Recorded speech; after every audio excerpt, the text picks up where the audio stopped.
بسم اللہ الرحمن الرحیم۔ السلام علیکم ورحمۃ اللہ وبرکاتہ۔ وطر کی نماز۔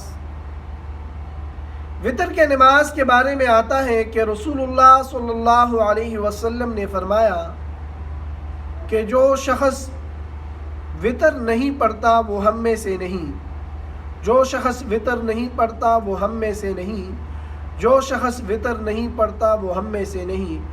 یوں حضور پاک صلی اللہ علیہ وسلم نے 3 مرتبہ فرمایا، لہذا وطر کا اہتمام کرنا چاہیے۔ ہر کس و ناکس کو وطر کا اہتمام لازمی کرنا چاہیے، اس میں سستی سے بچنا چاہیے۔ علماء کرام مسئلہ لکھتے ہیں کہ اگر انسان کے اوپر کوئی نمازیں رہ جاتی ہیں اور اس کے ورثہ اس کا فدیہ ادا کرتے ہیں تو وہ بھی 6 نمازوں کا کاؤنٹ کریں گے کہ 6 نمازوں کی ترتیب سے وہ ادا کریں گے۔ لہذا وطر کا بہت ہی زیادہ اہتمام کریں۔ کرنا یہ ہے کہ 3 رکعت کے لیے آپ نے نیت باندھنی ہے۔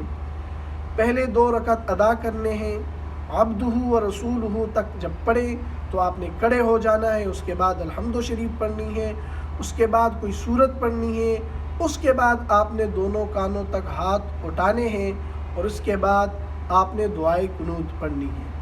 دعائے قنوت: اللہم انا نستعینک ونستغفرک ونؤمن بک ونتوکل علیک ونثنی علیک الخیر ونشکرک ولا نکفرک ونخلع ونترک من یفجرک اللہم ایاک نعبد ولک نصلی ونسجد وإلیک نسعى ونخفض ونرجو رحمتک ونخشى عذابک ان عذابک بالکفار ملحق۔ تو یوں آپ پڑھ لیں، اس کے بعد آپ نے رکوع کرنی ہے، باقی نماز اسی طرح آپ نے پوری کر لینی ہے۔